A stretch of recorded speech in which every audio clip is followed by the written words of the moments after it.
প্রথমে দই নিয়েছি এই বাটির এক বাটি, 10টা কাজু, আদা কুচি, 2 চামচ চাল মোগরা পেস্ট রেডি। মাছ নিয়েছি, মাছে এবার লবণ দেব, হলুদ দেব,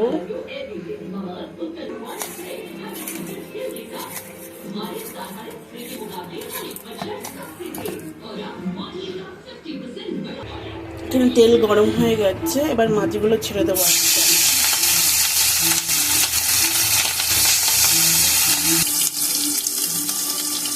মাছ ভাজা হয়ে গেছে।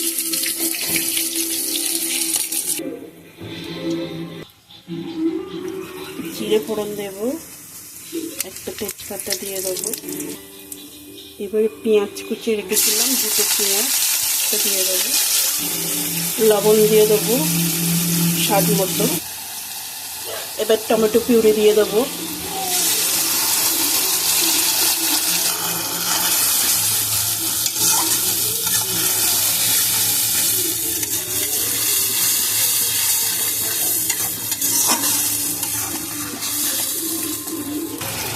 এক চামচ চিলি পাউডার, 1 চামচ ধনিয়া পাউডার, হাফ চামচ জিরা পাউডার, সামান্য পরিমাণ হলুদ। মশলাটা ভালো করে ভেজে নিয়েছি, মশলার থেকে তেল ছাড়তে শুরু করেছে। এবার দিয়ে দেবো যে দইয়ের সাথে কাজু আর চাল মোগরা পেস্ট করে রেখেছিল সেটা দিয়ে দেবো।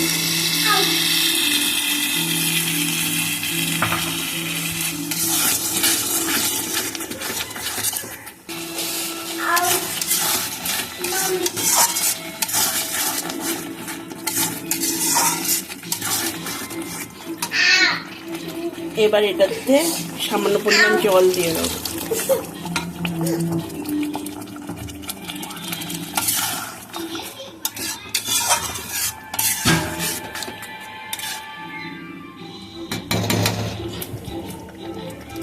ফুটতে শুরু করেছে, এবারে এটাতে মাছগুলো, এবারে মাছ ভাজাগুলো দিয়ে দেবো এটাতে। তৈরি হয়ে গেছে আমাদের দই কাতলা।